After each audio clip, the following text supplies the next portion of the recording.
Welcome to Shaheen group of institution. अस्सलामु अलैकुम। आज हम लोग शाहीन के मदरसा प्लस प्रोजेक्ट के बारे में जानेंगे।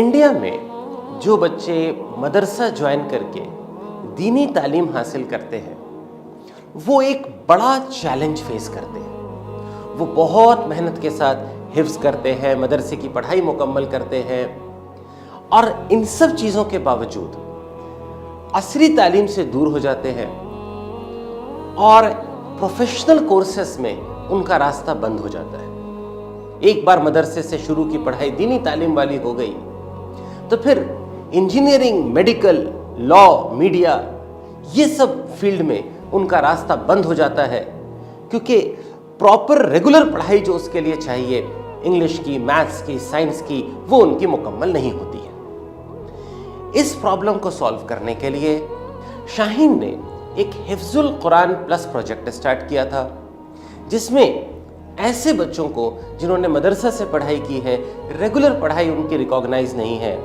उसको उन्होंने मैथ्स पर, इंग्लिश पर तवज्जो दी, जहाँ पर उनकी कमज़ोरी थी उसको पूरा किया और उसके बाद उनको 10th का एग्ज़ाम इंडिया के NIOS बोर्ड से दिलवा के फिर उसके बाद 11-12 में उनको रेगुलर तालीम दिलवाना शुरू किया, जिसके बाद के कई बच्चे ऐसे हैं जो कि मदरसा से पढ़ के आज डॉक्टर बन चुके हैं।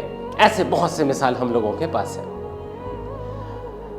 इस सक्सेसफुल एक्सपेरिमेंट के बाद अब्दुल कदीर सर ने, शाहीन ने यह डिसाइड किया कि इस एक्सपेरिमेंट को ऑल ओवर इंडिया फैलाया जाए। अकेला एक जगह पर क्या होगा, अकेला बिदर कर्नाटका में काम क्या होगा। इंडिया बहुत बड़ा है, इसको दूसरे इदारे के साथ, दूसरे मदारिस के साथ मिलकर हर जगह फैलाया जाए और इसलिए स्टार्ट किया गया ये प्रोजेक्ट मदरसा प्लस। इस वक्त मदरसा प्लस में ऑल ओवर इंडिया शाहीन के साथ 53 सेंटर्स ऑल ओवर इंडिया हैं इस काम को करने के लिए। ऐसे बच्चों को लेने के लिए जो कि मदरसा से पास आउट हैं, उनको रेगुलर पढ़ाई में लाकर जोड़ने के लिए, 10th का एग्जाम दिलाने के लिए, ताकि फिर वो अपनी आगे की पढ़ाई कर सके। इसमें 47 जगह ऐसी हैं जहां के शाहीन ने अपना पूरे स्टाफ भेजा हुआ है। सारे स्टाफ हैं ऑल ओवर इंडिया। टीचर्स की हायरिंग की, टीचर्स को रिक्रूट किया, ट्रेन टीचर्स को, उनको बिदर बुला के ट्रेनिंग दी गई कैसे इस प्रोजेक्ट को रन करना है। उसके बाद इंडिया में अलग अलग जगह भेज दिया गया, अलग अलग मदरसे में टीचर्स जाकर पढ़ा रहे हैं। कंप्लीट शाहीन का सिस्टम रन कर रहे हैं। 47 सेंटर्स ऐसे, 6 सेंटर ऐसे भी हैं जहां के कोई मदरसा है जो अपने हिसाब से इस प्रोजेक्ट को रन कर रहा है। शाहीन ने एक पर्सन वहां पर भेजा है जो कि उनको उस प्रोसेस के थ्रू गाइड कर सके और पूरा करिकुलम वगैरह जो है, जो हमने डेवलप किया है, उसको वो फॉलो कर रहे हैं। आज हम लोग डिटेल में इस प्रोजेक्ट के बारे में देखेंगे। इस प्रोजेक्ट में already all over India 200 plus teachers हैं और आज के दिन में 2000 के आसपास स्टूडेंट्स जो हैं ज़ेर तालीम हैं। तो चलते हैं इस प्रोजेक्ट की डिटेल्स को देखने के लिए। इस वक्त मदरसा प्लस के होम पेज पर है। मैं आपको अलग अलग एलिमेंट्स में ले जाकर दिखाऊंगा क्या क्या चीजें यहां पर अवेलेबल है हमारे लिए। यहां पर ब्रांचेस के लिस्ट है, आप सभी ब्रांचेस को जाकर देख सकते हैं कहां कहां पर है। कुछ स्पेशल ब्रांचेस सिर्फ गर्ल्स के लिए हैं, उनको भी आप यहां एक्सप्लोर कर सकते हैं। इसके अलावा AICU सपोर्ट सेंटर्स हैं। AICU सपोर्ट सेंटर्स वो इंस्टीट्यूट्स हैं, वो इदारे हैं जो अपने हिसाब से इस प्रोजेक्ट को रन करते हैं और शाहीन से उनको सपोर्ट करने के लिए एक स्टाफ जाता है। उसकी डिटेल्स आप लोग यहां देख सकते हैं। हमारे जितने भी ब्रांचेस हैं उनके सेंटर हेड्स की डिटेल्स आप यहां पर देख सकते हैं। अगर आप इस वेबसाइट के थ्रू रजिस्टर करना चाहते हैं तो यहां पर रजिस्ट्रेशन लिंक पर क्लिक करके आप रजिस्टर भी कर सकते हैं। सबसे अच्छी चीज यहां पर है कि यहां पर नीड हेल्प या चैट विद अस व्हाट्सएप से हमारे थ्रू चैट करने की फैसिलिटी है। अगर मैं यहां पे क्लिक करूं तो इमीडिएटली एक व्हाट्सएप की लिंक यहां पे खोलती है और अपने ब्राउजर के थ्रू ही आप हमारी टीम के साथ चैट कर सकते हैं। विद इन फ्यू मिनट्स आपको रिस्पॉन्स मिल जाएगा। इस वक्त मैंने ब्रांचेस पे क्लिक किया तो किस सभी स्टेट्स की लिस्ट आ गई कि किस स्टेट में कितनी ब्रांचेस हैं वो आप देख सकते हैं। इस वक्त आप देख सकते हैं कि कर्नाटका में 3 ब्रांचेस हैं, बिहार में 7 सेंटर्स हैं, झारखंड में 3 सेंटर्स हैं, जम्मू एंड कश्मीर में 1 सेंटर है, उत्तर प्रदेश में लार्ज नंबर ऑफ सेंटर्स हैं जो कि आप यहां पर देख सकते हैं। इस पेज पर आके आप चेक कर सकते हैं कि आप जहां पर हैं आसपास में कौन कौन से सेंटर्स मदरसा प्लस प्रोग्राम को रन कर रहे हैं। एक पर्टिकुलर सेंटर को अब हम लोग विजिट करेंगे। लेट अस से ये अलीगढ़ यूपी का कोई सेंटर है, उसको हम लोग विजिट करते हैं। ये सेंटर अलीगढ़ यूपी का मदरसा दारुल उलूम साहिबिया है। इस पेज पर आप देख सकते हैं इस सेंटर में अपनी फोटोग्राफ्स डाली हुई हैं। टोटल 100 लोगों स्टूडेंट्स की कैपेसिटी इस सेंटर पर है। एड्रेस उसका दिया हुआ है, गूगल लोकेशन उसका दिया हुआ है। लेकिन सबसे खास बात यह है कि यहां पर कॉन्टैक्ट पर्सन्स भी दिए हुए हैं। ये 2 लोग, contact person of madrasa and management of madrasa, ये दोनों उस पर्टिकुलर सेंटर पर ही प्रेजेंट है। इसके अलावा ये जो एक जोनल कोऑर्डिनेटर और एक जोनल एडमिनिस्ट्रेटर भी इस सेंटर के साथ एसोसिएटेड है। ये मदरसा हमारे जोन 4 दिल्ली से एसोसिएटेड है। ये जो जोनल एडमिनिस्ट्रेटर है ये कॉरेस्पॉन्डिंग जोन में बेस्ड है, मतलब इन दिस केस दिल्ली में बेस्ड है, और ये उस जोन में जितने भी मदरसे आते हैं उनमें विजिट करते रहते हैं। इसके अलावा एक जोनल कोऑर्डिनेटर भी है। जोनल कोऑर्डिनेटर यहां बिदर में बेस्ड है, और कोई भी जोन की रिक्वायरमेंट आती है तो बिदर में उस जोन की प्रॉब्लम को सॉल्व करते हैं। इन सब के कॉन्टैक्ट डिटेल्स यहां पर इस पेज में अवेलेबल है। मैंने गर्ल्स ब्रांचेस में गया। जब गर्ल्स ब्रांचेस में गया तो मैंने वहां से हफ्सा कॉलेज लखनऊ को सिलेक्ट किया। ये उस कॉलेज का सिचुएशन है। 100 स्टूडेंट्स की यहां भी कैपेसिटी है। ये जोन 6 लखनऊ का पार्ट है। इसका एड्रेस यहां पर दिया हुआ है। इसका गूगल मैप पे लोकेशन भी यहां पर दिया हुआ है। यहां पे contact person, management of Madrasa, zonal coordinator और जोनल एडमिनिस्ट्रेटर के नंबर्स भी दिए हुए हैं। यहां पर उस मदरसे की मल्टीपल फोटोज भी दी हुई हैं। आप चाहें तो इन फोटोज को भी देख सकते हैं। यहां पे रजिस्ट्रेशन के ऑप्शन में आप जाके कोर्सेज को देख सकते हैं। यहां पर कई ऑप्शंस हैं, लेकिन 2 मेन ऑप्शन पर हम लोग इस वक्त फोकस कर रहे हैं। एक है 18 मंथ का प्रोग्राम और दूसरा है 5 ईयर का इंटीग्रेटेड प्रोग्राम। मैं इन दोनों प्रोग्राम के बारे में कुछ मोमेंट्स में आपको बताऊंगा, लेकिन उससे पहले मैं चाहता हूं कि हम इस पेज में चल के एक बार रजिस्ट्रेशन का प्रोसेस क्या है वो देख लें। मैं 18 मंथ के प्रोग्राम में क्लिक किया। यहां पर जब मैं गया तो यहां पे मुझे अपने पर्सनल डिटेल्स, अपनी जाती मालूमात भरने के लिए कहा जा रहा है। यहां पर जो चीजें मुझे एंटर करनी है, नेम ऑफ एप्लीकेंट, एज, उम्र, डेट ऑफ बर्थ, पैदाइश की तारीख, परमानेंट एड्रेस, कौन सा शहर है, कौन सा स्टेट है, पिन कोड क्या है, email ID, contact number, male या फीमेल, ये इंफॉर्मेशन जो है यहाँ पे अपलोड करनी है। यतीमों के लिए और जो लोग ज़कात के मुस्तहिक हैं उनके लिए भी एक अलग से ऑप्शंस नीचे में अवेलेबल है। इसके बाद अगर हम आगे बढ़ें तो पेरेंट्स के डिटेल्स यहाँ पर आते हैं। यहाँ पे फादर या गार्जियन का पूरा नाम, गार्जियन के साथ रिलेशन, क्या पेशा है, ऑक्यूपेशन क्या है, सालाना आमदनी, एनुअल इनकम क्या है, एजुकेशनल क्वालिफिकेशन, क्या तालीम है गार्जियन की, पेरेंट की, और कॉन्टैक्ट नंबर। लास्ट में अभी तक कहां से क्या पढ़ाई की है उसके बारे में डिटेल डालनी है।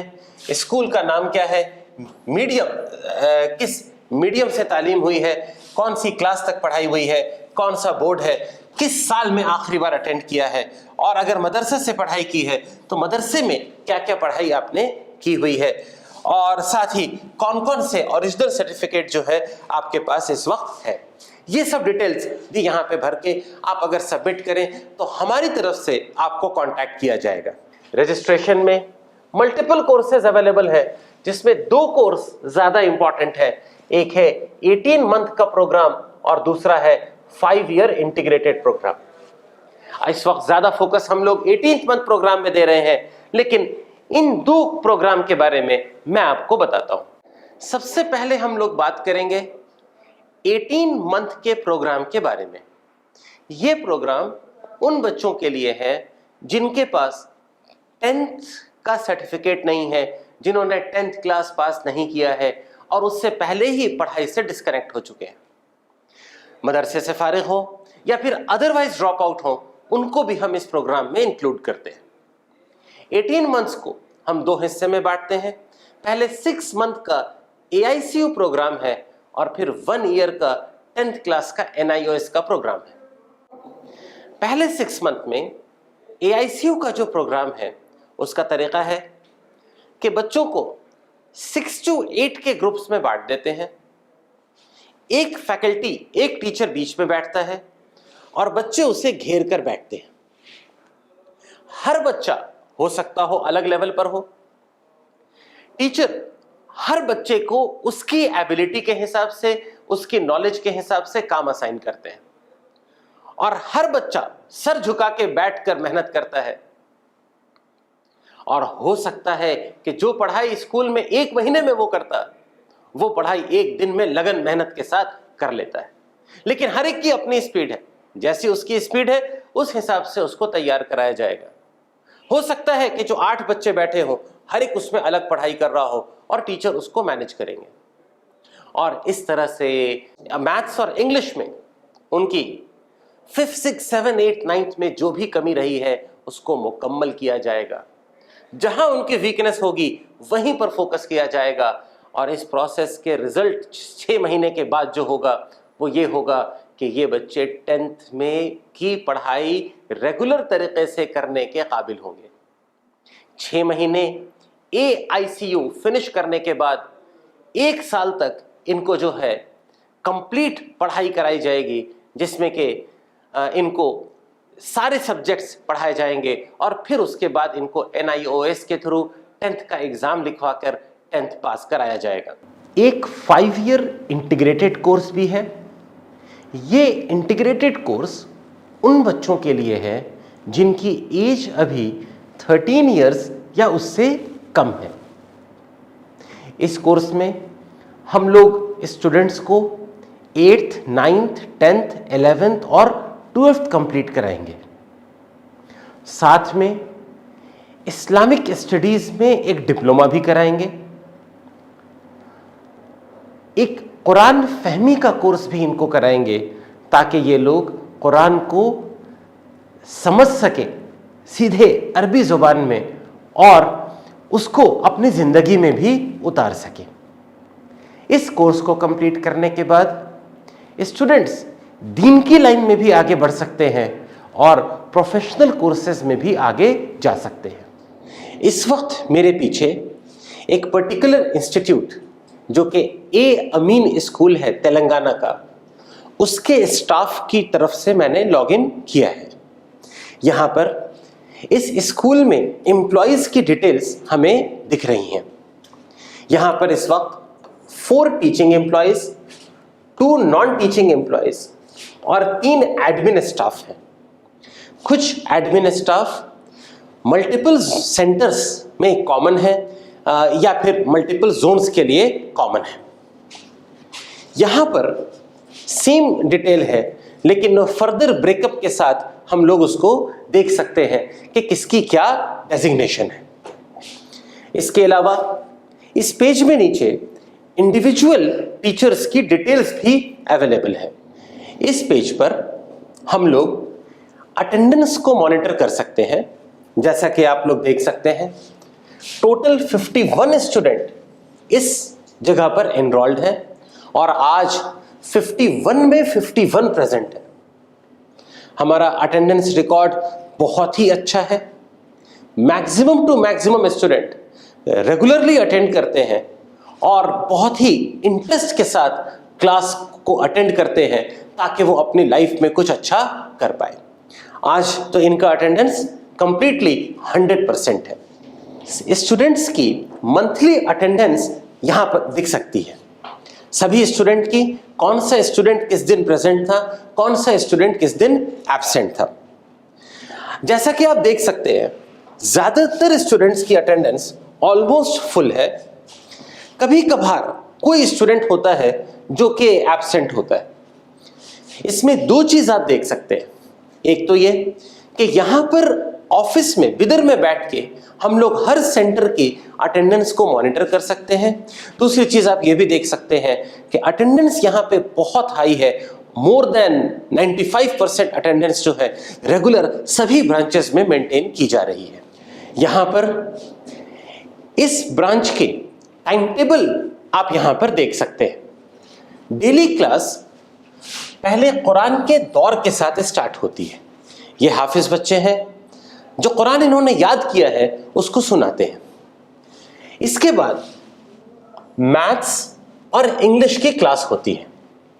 इन क्लासेस के लिए मेथड ये है कि इन बच्चों को 4 ग्रुप में बांट दिया गया है। 2 ग्रुप में इंग्लिश पढ़ाया जाता है और 2 ग्रुप को मैथ्स पढ़ाया जाता है। एक टीचर के पास 8 बच्चे घेर के बैठ जाते हैं और वो टीचर उन बच्चों को रिक्वायरमेंट के हिसाब से पढ़ाते हैं। 1.5 आवर के लिए ये प्रोसेस चलता है। 1.5 आवर के एक स्लॉट के बाद ये टीचर स्विच कर लेते हैं। तो जो बच्चे इंग्लिश पढ़ रहे थे वो फिर 1.5 आवर मैथ्स पढ़ते हैं और जो बच्चे मैथ्स पढ़ रहे थे वो 1.5 आवर इंग्लिश पढ़ते हैं। इसी मेथड से 2 स्लॉट इंग्लिश और 2 स्लॉट मैथ्स का डेली होता है। इसके बाद लास्ट में कुरान फहमी की क्लास इनकी होती है। कुरान फहमी की क्लास में इन बच्चों को लैंग्वेज ऑफ कुरान अरबी सिखाई जाती है ताकि जो कुरान इन लोगों ने हिफ्ज किया है उस कुरान को ये मतलब भी समझें ताकि अपनी जिंदगी में उसको ढाल सके। सभी सेंटर्स पर बच्चों की परफॉर्मेंस को मॉनिटर करने के लिए वीकली एग्जाम होता है और उन सभी एग्जाम का रिजल्ट्स यहां पर मेरे पीछे इस पेज पर मॉनिटर कर सकते हैं। यहां पर मेरे पास कोई एक स्टूडेंट है। इन सभी स्टूडेंट में किसी का भी मैं रिजल्ट चाहूं, कोई पर्टिकुलर एग्जाम का रिजल्ट देखना चाहूं तो यहां से सेलेक्ट करके देख सकते हैं। ये इनके सारे एग्जाम्स यहां पर आ रहे हैं, उसमें से कोई भी एग्जाम का रिजल्ट अगर हम देखना चाहें तो देख सकते हैं। यहां पर हमारे पीछे एक बच्चे का रिजल्ट जो है खुला हुआ है। इस पर्टिकुलर टेस्ट में इसने जो है इंग्लिश में 25 मार्क्स में 15 मार्क्स स्कोर किए हैं, जबकि मिनिमम मार्क्स इस टेस्ट को क्लियर करने के लिए इसे 15 चाहिए था। और इसके अगले टेस्ट में, मैथ्स के टेस्ट में 25 में इसने 20 स्कोर किए हैं, जबकि क्लियर करने के लिए मिनिमम मार्क्स हमें कितना चाहिए था, 15। इस प्रोसेस से किसी भी स्टूडेंट का किसी भी टेस्ट का रिजल्ट हम लोग एक्सेस कर सकते हैं। इस वक्त इस पेज पर हम लोग एक पर्टिकुलर क्लास में देख सकते हैं कि कौन सा बच्चा कौन से ग्रेड में है और कौन से टॉपिक की पढ़ाई कर रहा है। जैसे यहां पर सभी बच्चों की कंप्लीट डिटेल्स अवेलेबल है। हम किसी एक पर्टिकुलर बच्चे को मॉनिटर करना चाहते हैं। ये इंग्लिश की रिपोर्ट है। ये स्टूडेंट जो है यहां पे ग्रेड बी में पार्ट ऑफ स्पीच से स्टार्ट किया है 1 अगस्त में। इससे पहले मोस्ट लाइकली ग्रेड सी के टॉपिक्स इसको आते होंगे। इसके टीचर्स ने डिसाइड किया कि इसे ग्रेड बी से पढ़ाने की जरूरत है। फिर आगे बढ़ते बढ़ते 1 अगस्त के बाद जब आगे बढ़े तो धीरे धीरे टॉपिक करते करते यहां पर 2 सितंबर पे ये इंग्लिश में बी प्लस ग्रेड में टेंसेस का टॉपिक कर रहा था। फर्दर इसकी प्रोग्रेस देखें, धीरे धीरे ये बी से बी प्लस की तरफ गया।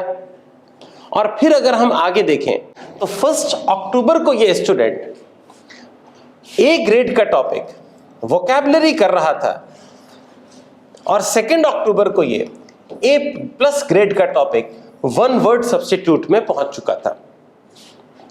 इसी तरह से इसकी पढ़ाई चलती जा रही है और आज जबकि हम लोग अभी लास्ट जो इसका अपडेट है 14 अक्टूबर को ये ए प्लस का टॉपिक पंक्चुएशन कर रहा है।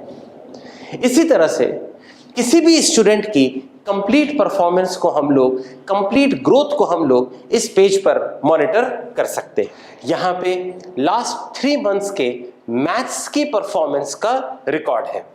अगर इस रिकॉर्ड को देखें, किसी भी एक बच्चे को पिक करें, तो इस बच्चे ने ग्रेड बी में 1 सितंबर को शक्लें या शेप्स के टॉपिक से पढ़ाई स्टार्ट की है। अगेन इससे पहले ग्रेड सी का टॉपिक इनके टीचर ने जज किया होगा कि इनको आता है। अगर आगे बढ़ें तो कुछ टाइम बाद हम देखते हैं कि ये बच्चा यहां पर ग्रेड बी प्लस के टॉपिक बुनियादी ज्योमेट्री यानी बेसिक ज्योमेट्री पर पहुंच चुका है और ये आगे बढ़ता जा रहा है। जल्दी ही हम देखते हैं कि ये ग्रेड बी प्लस के टॉपिक अलजेब्रा में आ चुका है और इसी तरह से अगर देखते जाएं तो लास्ट में हम देखेंगे कि ये बच्चा जो है ए प्लस के टॉपिक कुव्वतनुमा यानी एक्सपोनेंट्स के टॉपिक पर ये बच्चा पहुंच चुका है और इस तरह से ये प्रोग्रेस कर रहा है। इसने ग्रेड बी से स्टार्ट किया था और ग्रेड ए प्लस तक पहुंच गया। इसी तरह से किसी भी बच्चे की परफॉर्मेंस इस पेज पर हम लोग रिकॉर्ड कर सकते हैं। मेरे पीछे इस पेज पर बच्चे की जो ग्रेड वाइज परफॉर्मेंस है, जो कि अभी डिटेल्स के साथ देख रहे थे, यहां पे ग्राफिकली मॉनिटर कर सकते हैं। यहां पर देखें, ये बच्चा 1 अगस्त को ग्रेड बी में था, फिर ये ग्रेड बी में ही आगे बढ़ता गया और अराउंड 15 अगस्त ये ग्रेड बी से उठ के ग्रेड बी प्लस में आ गया। ग्रेड बी प्लस में इसने पढ़ाई की, फिर 3 सितंबर के बाद ये ग्रेड ए में आ गया। ग्रेड ए में कुछ दिन करने के बाद ये वापस ग्रेड बी में गया है। हो सकता है कि इसके टीचर्स ने डिसाइड किया हो यहां पे इसकी परफॉर्मेंस देख के कि ग्रेड बी के किसी टॉपिक के रिवीजन की जरूरत है, इसलिए ये वापस कहां चला गया, ग्रेड बी में सिर्फ 1 दिन के लिए। वापस ये किस में आ गया, ग्रेड ए में। अब आप देख सकते हैं 26 सितंबर को ये यहां ग्रेड ए प्लस में पहुंच गया। ग्रेड ए प्लस में मेंटेन करने के बाद आप देख सकते हैं कि ग्रेड ए और ग्रेड बी प्लस में ये वापस गया है। टीचर्स सिचुएशन के हिसाब से बच्चे की परफॉर्मेंस को देखते हुए डिसीजन ले सकते हैं कि ऊपर जाना है, नीचे जाना है, जैसी जरूरत हो। इंडिविजुअल स्टूडेंट की रिक्वायरमेंट के हिसाब से काम चलता है। वापस ये बच्चा ग्रेड ए प्लस में कंटिन्यू कर रहा है आज की डेट तक। यहां पर हम लोग पूरे ब्रांच की ग्रेड वाइज परफॉर्मेंस देख सकते हैं। तो इस ब्रांच में जब 1 अगस्त को स्टार्ट हुई थी पढ़ाई, तो टीचर्स ने बच्चों को इवैल्यूएट करके डिसाइड किया था कि 5 स्टूडेंट्स ग्रेड सी के लेवल पर है, 5 स्टूडेंट्स सी प्लस के लेवल पर है, 21 स्टूडेंट्स बी के लेवल पर है और 15 स्टूडेंट्स बी प्लस के लेवल पर है। उस वक्त ग्रेड ए और ए प्लस के लायक कोई भी बच्चा नहीं था। उस वक्त टोटल 46 स्टूडेंट्स वहां पर एनरोल्ड थे। अब हम थोड़ा टाइम में आगे बढ़ते हैं। जब टाइम में आगे बढ़ेंगे तो आकर देखते हैं कि 2 सितंबर को क्या सिचुएशन है। 2 सितंबर को 48 स्टूडेंट्स वहां पर प्रेजेंट थे, जिसमें से के 3 स्टूडेंट्स ऐसे थे जो कि ग्रेड सी में थे, 1 स्टूडेंट सी प्लस में था, 7 स्टूडेंट बी में, 23 स्टूडेंट बी प्लस में, 12 स्टूडेंट ए में और 2 स्टूडेंट्स ए प्लस में पहुंच चुके थे। ये 1 महीने का ट्रांसफॉर्मेशन था। अगर आगे बढ़ें और देखें कि 1 अक्टूबर को क्या सिचुएशन है, तो 1 अक्टूबर को यहां पर 51 स्टूडेंट्स आ चुके थे, एनरोल हो चुके थे, जिसमें कोई भी स्टूडेंट सी में नहीं था। वहां से सब आगे निकल चुके थे। सी प्लस में 1 बच्चा बैठा हुआ था, बी में 6 स्टूडेंट्स थे, बी प्लस में 4 स्टूडेंट, 25 स्टूडेंट ए में थे जबकि 15 स्टूडेंट ए प्लस में थे। इस तरह से इस पेज से ओवरऑल सेंटर की क्या परफॉर्मेंस है over the month, over days हम लोग मॉनिटर कर सकते हैं। हाई क्वालिटी मेंटेन करने के लिए प्रॉब्लम्स को ढूंढना पड़ता है और सॉल्व करना पड़ता है। हाई क्वालिटी मेंटेन करने के लिए हर 3 महीने पे हर सेंटर पे हम एक इंस्पेक्शन टीम को भेजते हैं और वो इंस्पेक्शन टीम उस सेंटर को वेरियस पैरामीटर्स पे इवैल्यूएट करती है, स्टूडेंट से फीडबैक लेती है, मैनेजमेंट से फीडबैक लेती है ताकि प्रॉब्लम्स को आइडेंटिफाई किया जा सके और फिर उन प्रॉब्लम को सॉल्व किया जा सके। इस वक्त मेरे पीछे इस पेज पर आप इस रिपोर्ट को देख सकते हैं जो कि लास्ट हमारे पास आई है। कई पैरामीटर्स पे सभी सेंटर्स को मेजर किया जाता है।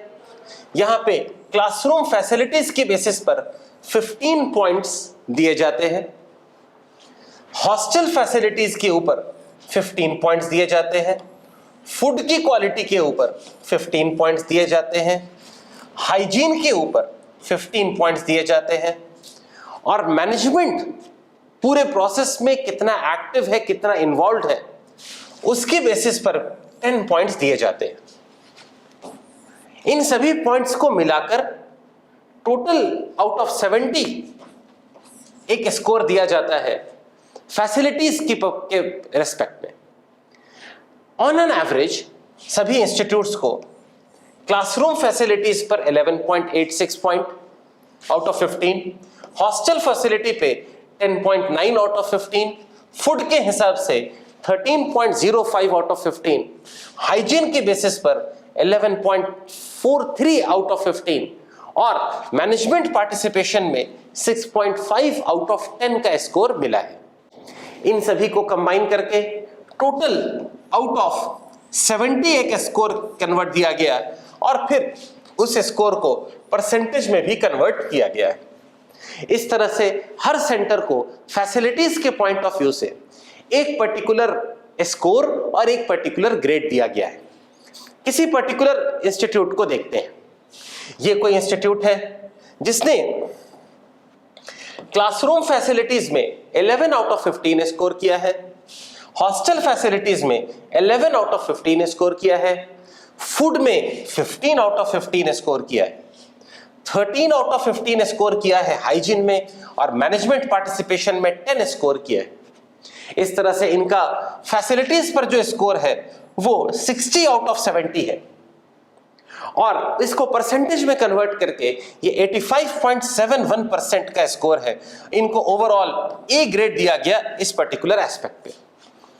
ये जो कंप्लीट डिटेल्स फाइंड करने की जो कोशिश है, ये किसी को हैरास करने की, परेशान करने की प्लानिंग नहीं है।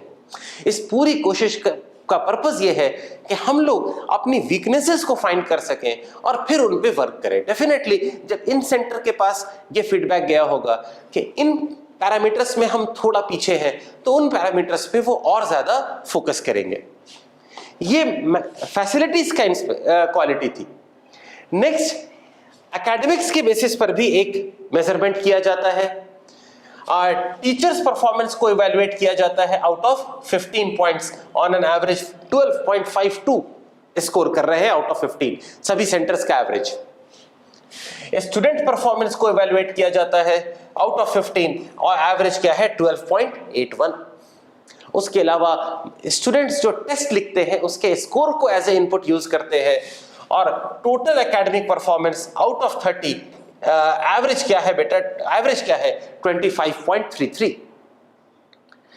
इसके बाद ये जो रिजल्ट है ये परसेंटेज में कन्वर्ट कर दिया गया, तो ये कितना आया 84.4 है ना। ये इन सबको मिलाकर परसेंटेज में कन्वर्ट कर दिया गया। उसके बेसिस पर एक ग्रेड भी असाइन किया जाता है।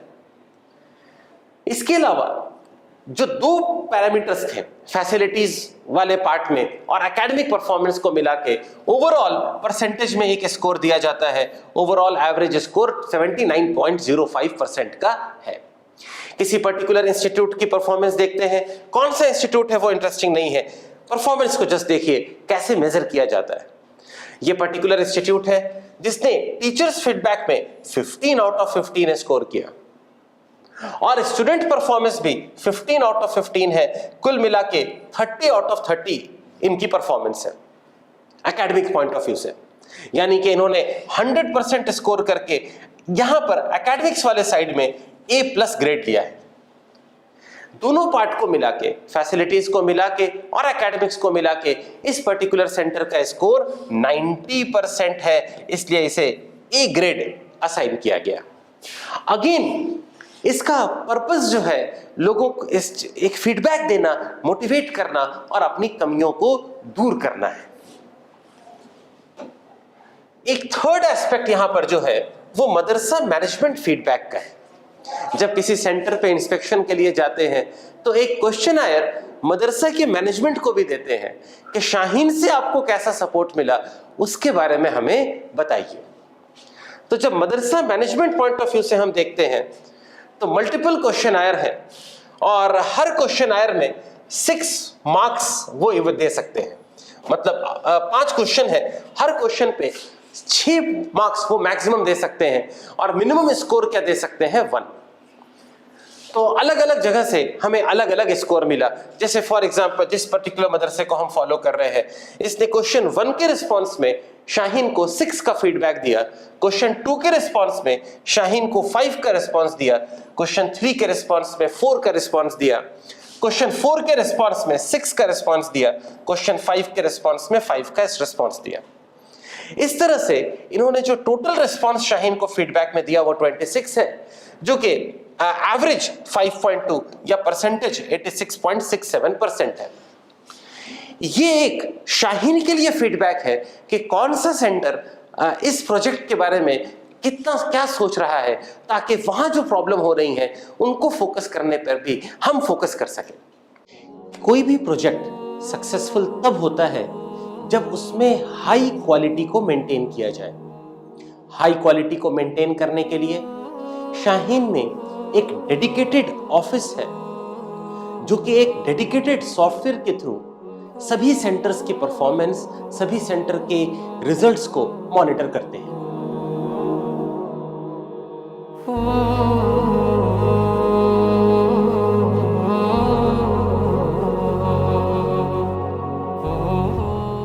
इस वीडियो में आपने देखा कि मदरसा प्लस का आइडिया क्या है और मदरसा प्लस का इंप्लीमेंटेशन कैसा है, कहां-कहां इसका इंप्लीमेंटेशन चल रहा है और किस तरह से हम लोग इस पूरे प्रोजेक्ट को मैनेज कर रहे हैं। अगर आप इस प्रोजेक्ट का फायदा उठाना चाहते हैं, अगर आपको इसका फायदा है तो प्लीज कांटेक्ट करें, वेबसाइट के थ्रू रजिस्टर करें, हम आपको कांटेक्ट करेंगे। वरना आपके पास में जो भी सेंटर हो उसमें कांटेक्ट नंबर्स दिया हुआ है, वहां कॉल करें और बात करें। अगर आप किसी को जानते हो जो इस प्रोजेक्ट से फायदा उठा सकता हो तो प्लीज इस मैसेज को पास ऑन करें। अगर आप के पास आसपास में कोई मदरसा है तो इसकी इंफॉर्मेशन उन लोगों के पास पहुंचाएं, हो सकता है वो लोग इसका फायदा उठा पाए। अगर आप किसी इदारे से, किसी ऐसे इंस्टीट्यूट से, किसी ऐसे मदरसे से जुड़े हो जो हमारे साथ काम करना चाहता हो तो ज़रूर हमें कांटेक्ट करें, क्योंकि हमारी तो ये कोशिश है कि जितना जल्दी हो सके हम इस पूरे इंडिया में इस सिस्टम को फैलाएं। अगर आप फाइनेंशियली कंट्रीब्यूट करना चाहते हैं तो हम उसको भी वेलकम करेंगे, क्योंकि डेफिनेटली इसमें कॉस्ट बहुत होता है। लेकिन इन सब चीज़ों के साथ साथ सबसे ज़रूरी चीज़ ये है कि हम लोग आपसे दुआ की भी दरख्वास्त करते हैं। अस्सलाम वालेकुम।